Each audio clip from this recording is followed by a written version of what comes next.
Hello जी। आज के इस वीडियो में एक ही कंपनी कवर करेंगे। कंपनी का नाम है लैंडमार्क कार्स। इनका देख लेते हैं किस तरीके का क्वार्टर टू का रिजल्ट रहा। अब इसके बाद हम थोड़ी सी चर्चा करेंगे कि भाई जो नया रेगुलेशन चेंज आया है बाय गवर्नमेंट की, भाई सेकंड हैंड व्हीकल्स पे जीएसटी का रेट लगेगा। उसके ऊपर भी थोड़ी सी चर्चा करेंगे कि किस तरीके से इम्पैक्ट करेगा इनके बिजनेस मॉडल को। और अगर हम बाकी इनके पीयर ग्रुप कंपनीज के बारे में बात करें या हम बात करें पूरी की पूरी कार इंडस्ट्री को किस तरह से अफेक्ट करेगा, उसके बारे में भी थोड़ी सी चर्चा करेंगे। पहले हम फोकस कर लेते हैं लैंडमार्क कार के ऊपर। अगर इनके बारे में बात करें, सबसे पहले मार्केट कैप से शुरुआत करें तो छोटा सा कंपनी है। 2,500 करोड़ रुपए के आसपास का इनका मार्केट कैप है। 2,500 करोड़ रुपीज के आसपास का इनका मार्केट कैप बन रहा है। अब देखो, सीधा रेवेन्यू फिगर्स के ऊपर जंप करने से पहले एक बार समझ लेते हैं कंपनी बिजनेस मॉडल क्या करती है, किस तरीके से इनका मॉडल चल रहा है, उसके बारे में थोड़ी सी बात कर लेते हैं। तो बहुत सिंपल सा बिजनेस मॉडल है। ये बड़ी बड़ी लग्जरी ब्रांड्स का गाड़ियां बेचने का काम करते हैं। अब वो कैसे करते हैं, ये उनके नाम पे शोरूम खोलते हैं और फिर वहां से अपनी गाड़ियां बेचते हैं। तो सपोज आज के दिन आपको एक मर्सिडीज का फ्रेंचाइज लेना है और मर्सिडीज की गाड़ियां बेचनी है, तो आप क्या करोगे, आप दुकान लीज पे लोगे, मर्सिडीज वालों के साथ एग्रीमेंट पे जाओगे, बाहर बोर्ड लगाओगे और वहां से गाड़ियां बेचना शुरू कर दोगे। तो सेम काम ये लोग कर रहे हैं, ज्यादा दिमाग नहीं लगाना। बट ये कर किसके ले रहे हैं, सिर्फ और सिर्फ लग्जरी ब्रांड्स के लिए। अगर मैं आपको इनके ब्रांड के नाम बताऊं तो चाहे मर्सिडीज बेंज हो गया, होंडा हो गया, जीप हो गया, वोक्सवैगन हो गया, किया हो गया, महिंद्रा एंड महिंद्रा हो गया, बीवाईडी हो गया और एमजी हो गया, इन सारे के सारे ब्रांड्स के लोग ये काम कर रहे हैं। तो हर ब्रांड का एक इंडिविजुअल शोरूम बनाएंगे, उसकी वर्कशॉप बनाएंगे और वहां से उनकी गाड़ियां बेचने का और आफ्टर सेल सर्विस प्रोवाइड करने का ये लोग काम करेंगे। अब देखो, इसमें एक बहुत बड़ा क्वेश्चन मार्क आ जाता है कि भाई आपने महिंद्रा एंड महिंद्रा को लग्जरी टेरिटरी में डाल दिया, आपने एमजी को एक लग्जरी टेरिटरी में डाल दिया, आपने होंडा को एक लग्जरी टेरिटरी में डाल दिया। ये किस तरीके से हुआ? तो अगर हम मैनेजमेंट की समझे तो मैनेजमेंट कह रहा है कि हम उन गाड़ियों पे ज्यादा फोकस करना चाहते हैं जहां पर या तो हम अपफ्रंट गाड़ी बेच के ज्यादा पैसा बना ले। जैसे मर्सिडीज हो गया, तो मर्सिडीज आज आप एवरेज सेलिंग प्राइस देखोगे तो शायद 80 लाख रुपीज के आसपास का मर्सिडीज का एवरेज सेलिंग प्राइस है। 60 to 80 लाख के बीच में होगा वो। तो वो अपफ्रंट ही जिस दिन आपने गाड़ी खरीदी उसी दिन आपने ज्यादा पैसा कमा लिया। वहीं अगर आप होंडा के बारे में बात करें तो सबसे जो इनका मोस्ट पॉपुलर मॉडल है होंडा सिटी, आज उसका शायद एवरेज सेलिंग प्राइस 25-26 लाख रुपए के आसपास का है। तो अगर 25 लाख रुपए की आपने वो गाड़ी बेची तो उसमें आप आफ्टर सेल्स में बहुत ज्यादा कमाई कर सकते हो। जब वो गाड़ी सर्विसिंग के लिए आएगी तब वो बहुत ज्यादा कॉस्टिंग मांगेगी, तो वहां से आप कमाई कर सकते हो। तो ब्रांड का यही कहना है कि भाई हम और नीचे नहीं जाएंगे। This is the most most we can go to the bottom most part. अगर हम बात करें कि भाई हम 20 लाख रुपए से 20-22 लाख रुपए से सस्ती गाड़ी बेचेंगे नहीं, हम वो मारुति की गाड़ी वाली टेरिटरी में नहीं जाएंगे, हम वो हुंडई की गाड़ी वाली टेरिटरी में नहीं जाएंगे। बट हाँ, होंडा के साथ हम आगे आगे भी काम करते रहेंगे और होंडा हमारे लिए एक बहुत इंपॉर्टेंट फिगर प्ले आउट करेगा। कैसे करेगा वो भी आगे चीज समझेंगे। सबसे बड़ा इनका रेवेन्यू कंट्रीब्यूशन तो आता है मर्सिडीज बेंज की तरफ से, सबसे ज्यादा। अगर हम बात करें रेवेन्यू की तो वो वहीं से आता हुआ हमें देखने को मिल रहा है। अब बात कर लेते हैं कि वो होंडा से इनको इतना फायदा कैसे होता है। तो देखो, अगर कोई भी, अब देखो छोटा सा कंपनी है, 2,500 करोड़ की कंपनी है, तो पैन इंडिया प्रेजेंस तो कहीं से भी नहीं है इनका। ये अभी नॉर्दर्न रीजन में ही है। तो अगर आप ऐसे अगर हम लाइन बना दे आपका मध्य प्रदेश के नीचे, तो शायद दो ही स्टेट्स में ये लोग प्रेजेंट है, एक महाराष्ट्र में प्रेजेंट है और एक ये लोग तेलंगाना में शायद प्रेजेंट है। उसके अलावा सिर्फ इनका नॉर्थ ही नॉर्थ में प्रेजेंस है।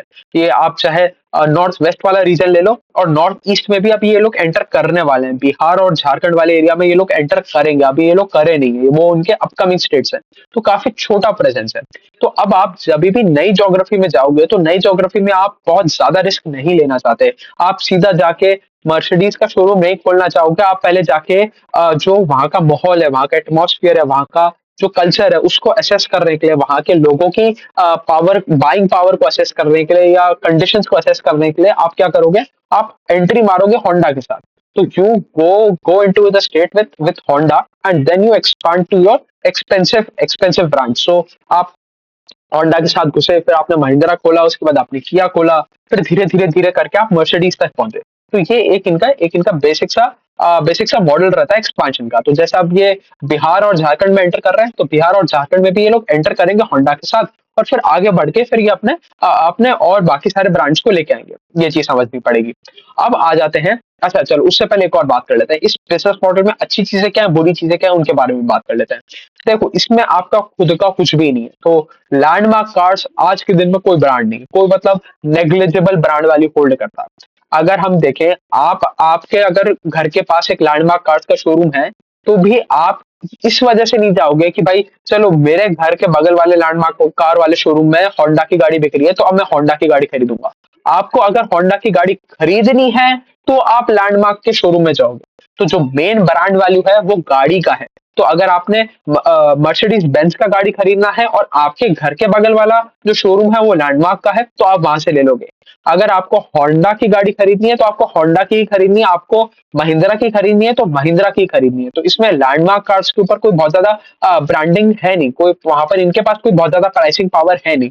ये सिर्फ एक ऐसा बंदा बैठा हुआ है जो अपना बीच में कमीशन बनाने का काम कर रहा है in between customer and brand. तो अगर ब्रांड की जो ब्रांड वैल्यू है वो नीचे जा रही है तो लैंडमार्क कार उनके साथ ही सफर कर रहा है। अब सपोज जो इनका सबसे प्रॉफिटेबल वेंचर है, या ऐसा बात कर ले जो सबसे प्रॉफिटेबल इनका टाइप है जो है मर्सिडीज बेंज के साथ। तो अभी मर्सिडीज का पिछले 6-8 महीने से बहुत अच्छा टाइम चल नहीं रहा था, तो इनको भी वही चीज सफर करने को देखने को मिला था कि भाई मर्सिडीज ने बहुत ज्यादा मॉडल्स लॉन्च करे नहीं थे। वहीं बीएमडब्ल्यू बहुत ज्यादा एग्रेसिव हो गया था। तो अब जो लग्जरी कार मार्केट है, जो वो शायद 50 से 60 लाख, 70 लाख, 80 लाख, 1 करोड़ वाला मार्केट है, तो उसमें जो जो डिमांड है वो तो फाइनाइट है कि भाई हर 6 महीने में 100 गाड़ी बिकेगी। अब 100 गाड़ी में अगर बीएमडब्ल्यू बहुत ज्यादा पुश कर रहा है, ऑडी बहुत ज्यादा पुश कर रहा है, या आपका कोई और दूसरा ब्रांड बहुत ज्यादा पुश कर रहा है, तो आपका क्या होगा, मर्सिडीज का सेल्स हिट हो जाएगा। अगर मर्सिडीज का सेल्स हिट हुआ तो लैंडमार्क का भी सेल्स हिट होगा। तो कंपनी के ऊपर कोई बहुत ज्यादा पावर नहीं है, अपने प्रोडक्ट के ऊपर, अपनी स्ट्रैटेजी के ऊपर। कंपनी अपने एंड से सिर्फ इतना कर सकती है कि वो अपने एंड से थोड़े बहुत डिस्काउंट दे सकती है कि भाई अगर वो 10% का कमीशन कमा रहे थे तो कस्टमर को थोड़ा सा डिस्काउंट देके 5% का कमीशन बनाए और वॉल्यूम्स लाने की कोशिश करें। तो अगर मर्सिडीज का ब्रांड वैल्यू नीचे जा रहा है तो लैंडमार्क कार्स का भी सेल उसकी वजह से नीचे जा रहा है। अगर मर्सिडीज का कोई कोई भी प्रॉब्लम आती हुई देखने को मिल रही है तो वो लैंडमार्क कार्ड्स को भी अफेक्ट कर रही है। इस चीज के भी बारे में हमें ध्यान रखना पड़ेगा। अब इन चीजों के साथ आ जाते हैं हम कंपनी के रेवेन्यू नंबर्स के बारे में बात कर लेते हैं। कंपनी ने अपने रेवेन्यूज को बढ़ाया बाय 18% ओवर वाई लेवल। और अगर हम पार्ट के बारे में बात करें तो पार्ट तो गायब ही हो गए, 98-99% के आसपास का डीग्रोथ देखने को मिला हमें पार्ट में, और बिल्कुल नील बटा सन्नाटा हो गया। और ये क्यों हुआ, इसके दो मेन रीजन है। एक तो कंपनी लगातार केपेक्स कर रही है। आप एक्सपेंडिचर जब आप बहुत ज्यादा कर रहे हो, इसकी वजह से आपको क्या करना है, डेट उठाना पड़ रहा है। डेट उठा रहे हो इसकी वजह से आपका एक इंटरेस्ट कंपोनेंट आ रहा है। अगर आज भी आप जाके देखोगे तो company 1.4 times 1.5 times debt to equity पे ट्रेड कर रहा है। तो इन लोगों को इंटरेस्ट पेमेंट 18-19 करोड़ रुपए के आसपास तो इनको इंटरेस्ट पेमेंट ही करना पड़ रहा है। तो वहां पर वो चीज हिट कर रही है। उसके बाद इन्होंने इस क्वार्टर में 12 नए स्टोर्स खोले, 12 नए शोरूम्स खोले, शोरूम्स प्लस वर्कशॉप्स खोली। तो उसकी वजह से इनको अपफ्रंट खर्चा लेना पड़ा। भाई शोरूम का खर्चा लेना पड़ा, चाहे वो आपने रेंट पे लिया, लीज पे लिया, उसका खर्चा लिया, उसके अंदर एम्प्लॉय बिठाए उसका खर्चा लिया, उसके अंदर इन्वेंट्री लेके आए उसका खर्चा लिया। तो ये सारी कॉस्ट तो अपफ्रंट बेयर करनी पड़ेगी without even selling your first car. आप तो गाड़ी तब बेचोगे जब ये सारी चीजें रेडी हो जाएंगी, उसके बाद।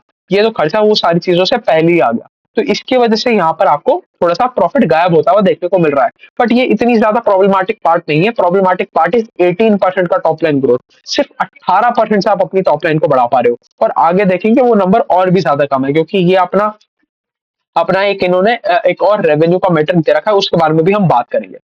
तो देखो एक और चीज समझ लेते हैं। आप कंपनी रिपोर्ट करता है कि भाई सितंबर वाला जो महीना था ना वो तो बहुत ही बेकार था। अगर हम वाई लेवल पर देखें तो 18% के आसपास का डी ग्रोथ हमें देखने को मिला। बट हमें बहुत अच्छी रिकवरी देखने को मिली अक्टूबर वाले महीने में। अक्टूबर महीने में सेल्स वगैरह 45% ओवर वाई लेवल। तो देखो ये सारी तो दिलासा देने वाली बात है कि भाई इस क्वार्टर में हम नहीं कर पाए, अगले क्वार्टर में कर लेंगे। देखो डिलीवर आपको आज करना था, इस वाले क्वार्टर में तो आपने डिलीवर नहीं किया। जब आपका Q3 का रिजल्ट आएगा, जब हम उसका एनालिसिस करेंगे तब उसके बारे में देखेंगे Q3 में आप क्या कर रहे हो। हाल फिलहाल तो कहानी यही है कि आप पिछले 2 से 3 क्वार्टर में कोई ढंग का परफॉर्मेंस लेके आ नहीं पा रहे हो। आप वहीं फंस के रह गए हो, वो 10-15%, 20%, 22%, 25% के बीच में। जो एक्सेप्शनल ग्रोथ की हम उम्मीद कर रहे हैं एक छोटी कंपनी से, वो तो अभी तक आप डिलीवर कर नहीं पाए हो। तो ये थोड़ी सी यहाँ पर हमें प्रॉब्लम्स देखने को मिल ही रही है। चलिए ठीक, ये चीज हमने समझ ली। अब थोड़ा सा हम रेवेन्यू मिक्स के बारे में बात कर लेते हैं। ये कंपनी का रेवेन्यू आ कितनी तरफ से रहा है। तो कंपनी का रेवेन्यू हम तीन मेन सेगमेंट्स में बांट सकते हैं, 3 से 4 मेन सेगमेंट्स में बांट सकते हैं। पहला सेगमेंट तो हो गया नई गाड़ी बेचने का, कि भाई आपके शोरूम से आप एकदम ब्रांड न्यू गाड़ी बेच रहे हो, तो वो 79% of the overall sales contribute करता है। उसके बाद आ जाता है आफ्टर सेल सर्विस, जो हम बात कर रहे थे कि भाई सर्विसिंग कॉस्ट, रिपेयरिंग कॉस्ट, वहां से जो आपकी कमाई आ रही है, उसके बारे में अगर हम बात करें तो वो कंट्रीब्यूट करता है हमारा 18% to the overall sales. 2% sale contribution आता है हमारा प्री ओन्ड कार से, जो सेकंड हैंड गाड़ी ये लोग बेचते हैं। और 1% कंट्रीब्यूशन आता है हमारा फाइनेंस एंड इंश्योरेंस बेस में से। तो यहाँ पर चार मेन कंपोनेंट है। अब हमें ज्यादातर तो जो बाकी दो है, प्री ओन्ड कार्स और आपका फाइनेंसिंग और इंश्योरेंस वाला बिजनेस, उस पर देखने की जरूरत ही नहीं है। हम देखेंगे कि भाई आपका नया व्हीकल का सेल कितना बढ़ रहा है, और हम देखेंगे आपका आफ्टर सेल सर्विस वाला रेवेन्यू किस स्पेस पे बढ़ रहा है। इन दोनों चीजों के बारे में देखेंगे। उससे पहले हम देख लेते हैं इस क्वार्टर में 12 नए शोरूम खोले। पूरे साल के बारे में हम बात करें, Q1 प्लस Q2, तो 21 नए शोरूम ये लोग खोल चुके हैं। और Q3 में 2 नए शोरूम और खोलने वाले हैं। तो ठीक ठाक इनका एक्सपांशन रेट चल रहा है। और इसी की वजह से हमें केपेक्स भी ज्यादा देखने को मिल रहा है। इसी वजह से जो वो नीचे से पार्ट गायब हो रहा था, उसका एक बहुत प्रोमिनेंट रीजन यही था कि कंपनी लगातार बहुत बड़े अमाउंट पे केपेक्स कर रही है, बहुत बड़े अमाउंट पे खर्चा कर रही है। इसकी वजह से प्रॉफिटेबिलिटी आ नहीं पा रहा है। तो यहाँ पर ये थोड़ा सा प्रॉब्लम चल रहा है। अगर आपको करंट काउंट के बारे में बताएं तो कुल 133 शॉप्स इनके पास हो गई है, that is showrooms plus workshops. अगर एकदम सेगमेंटेशन के हिसाब से बात करें तो 71 शोरूम्स हैं और 62 वर्कशॉप्स हैं। और 2 नए स्टेट में एंट्री मार ही रहे हैं ये लोग, झारखंड में और बिहार में। ये चीज हमने देख ही ली थी। अब आ जाते हैं एक एक सेगमेंट का रेवेन्यू के ऊपर थोड़ी सी बात कर लेते हैं। अगर हम आफ्टर सेल्स सर्विस के रेवेन्यू के बारे में बात करें तो वो सिर्फ 8 साढ़े 8% के आसपास से बढ़ा है, जो बहुत इंप्रेसिव नंबर है नहीं।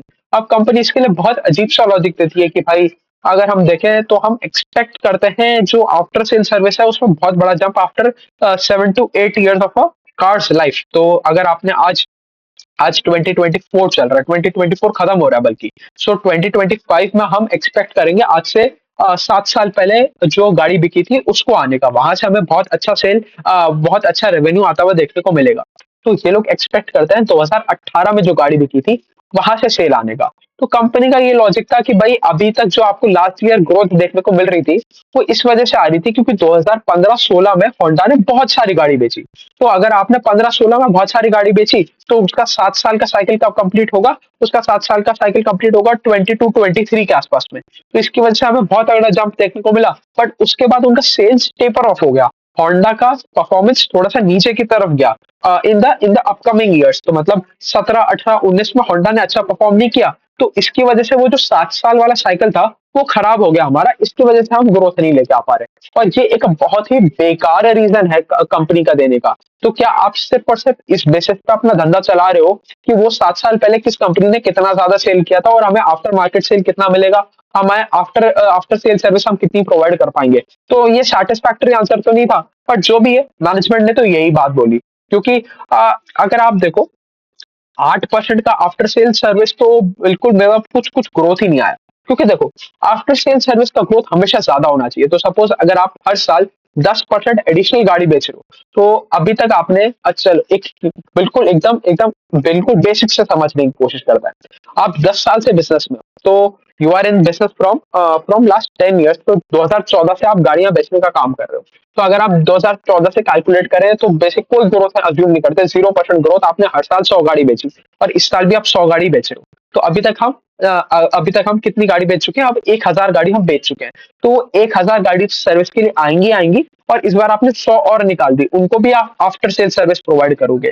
तो ये जो आफ्टर सेल सर्विस वाला जो नंबर है ये और तेजी से बढ़ता हुआ देखने को मिलना चाहिए। ये वही कॉन्सेप्ट है जो हम देखते हुए आ रहे हैं। जो रिटेलिंग कंपनी होती है, हम सेम स्टोर सेल्स ग्रोथ के बारे में बात करते हैं। तो ये भी वही उसी तरीके का है, क्योंकि जो आपने गाड़ी बाजार में निकाल दी, आपको उसके ऊपर भी रेवेन्यू लगातार आता हुआ देखने को मिलना चाहिए। और जो नई गाड़ी आप निकाल रहे हो उसके ऊपर तो आएगा ही आएगा। उसकी तो आप सर्विस करोगे ही करोगे, जो पुरानी है उसकी भी करोगे। तो आपको और ज्यादा ग्रोथ दिखाना चाहिए था। बट यहाँ पर ग्रोथ टेपर ऑफ होता हुआ हमें देखने को मिल रहा है। और ये बिल्कुल भी अच्छा साइन है नहीं। और जो मैनेजमेंट का कमेंट्री था वो तो और भी मतलब बेकार था। मतलब कोई उसमें कुछ लॉजिक बन नहीं पा रहा है जहां तक हम समझ पा रहे हैं। अब देखो कंपनी अगर हम बात करें, कंपनी ने रिपोर्ट किया ग्रोथ 18% के आसपास का, बट हम जो मेन नंबर है परफॉर्मा रेवेन्यू उसके बारे में देखें तो वो सिर्फ 13% के आसपास से ग्रो किया। अभी परफॉर्मा रेवेन्यू क्या भला है उसके बारे में थोड़ी सी चीज समझ लेते हैं। तो परफॉर्मा रेवेन्यू का अगर हम फॉर्मूला समझने जाएं, that is equivalent to reported revenue. जो सपोज आज इन्होंने 100 करोड़ के आसपास का रेवेन्यू रिपोर्ट किया, तो 100 करोड़ प्लस आपका जो मर्सिडीज बेंज की गाड़ियां सेल हुई उनका वैल्यू माइनस उसमें जो एजेंसी चार्ज है। तो सपोज इनका एजेंट, इनका जो बंदा है वो मर्सिडीज के शोरूम में जो गाड़ियां बेच रहा है, जो वहां से जो गाड़ियां बेच रहा है उसका जो कमाई है वो हम ऐड करके देख रहे हैं। तो वो जो इनका परफॉर्मा रेवेन्यू है उसके बेसिस पे तो कोई ग्रोथ आया ही नहीं। सिर्फ आप 13% से 13% के आसपास तो ग्रोथ लेके आ रहे हो, जो वो तो बिल्कुल ही बहुत ही खराब चीज है। उसके बाद अगर हम बात करें, इनको अपनी इन्वेंट्री क्लियर करने के लिए काफी डिस्काउंट भी देना पड़ता है। ये कंपनी इस कंपनी ने काफी सारे डिस्काउंट्स दिए थे जिससे इनके इन्वेंटरी लेवल्स मेंटेन रहे। जैसे हमें देखने को मिल ही रहा है कि भाई कितनी कितने हजारों गाड़ियां लोगों के शोरूम्स पे खड़ी हैं, बिक नहीं रही हैं। तो वो प्रॉब्लम इनके साथ भी है, सेम इंडस्ट्री में ये लोग ऑपरेट कर रहे हैं। तो इनको अपने इन्वेंटरी लेवल्स मैनेज करने के लिए अपनी गाड़ियां डिस्काउंट पे निकालनी पड़ी।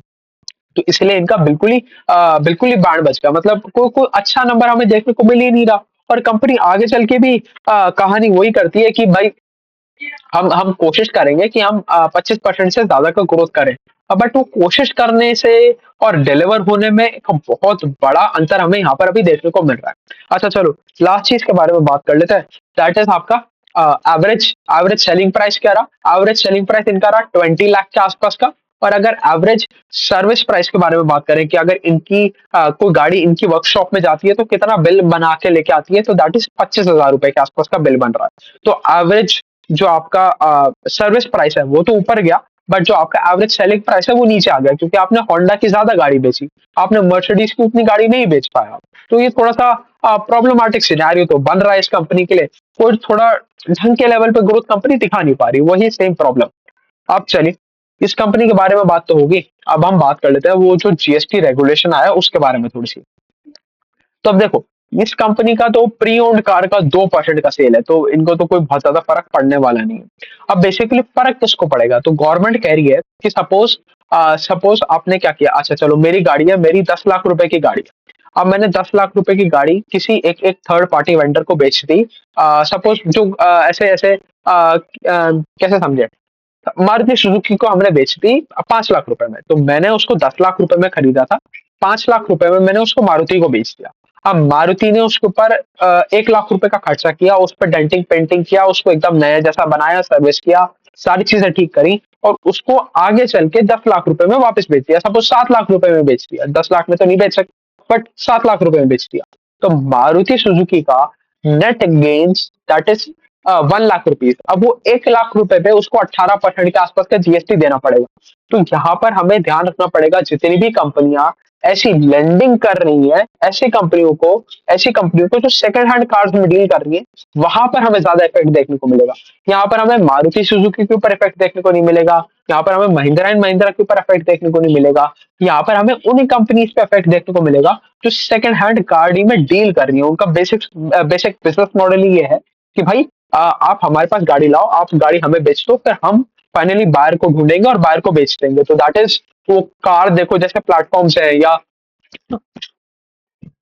ओएलएक्स ऑटो जैसे प्लेटफॉर्म है, उन सारी कंपनियों को दिक्कत आएगी। मोटा मोटी हमारी जो लिस्टेड स्पेस में है उसमें से काफी कम कंपनियों को दिक्कत आएगी। अगर हम बात करें, हाँ, फाइनेंस सेक्टर तो इससे जरूर अफेक्टेड रहेगा, क्योंकि अगर कोई भी कंपनी आप देखो, आज के दिन सब लोग यही कह रहे हैं कि यूज्ड कमर्शियल व्हीकल या यूज्ड पैसेंजर व्हीकल में हमें डिमांड देखने को मिल रहा है, नई गाड़ी को खरीद ही नहीं रहा, तो हम उसकी फाइनेंसिंग में जा रहे हैं। तो वहां पर हमें थोड़ा बहुत फिर भी इफेक्ट देखने को मिल सकता है। बाकी अगर हम बात करें कोई गाड़ी वाली कंपनी पे अफेक्ट होने की, तो वो तो हमें अभी आता हुआ देखने को मिल ही रहा है। तो चल, मोटा मोटी यही थी कहानी। अभी इस वीडियो के लिए इतना ही रखते हैं। Thank you.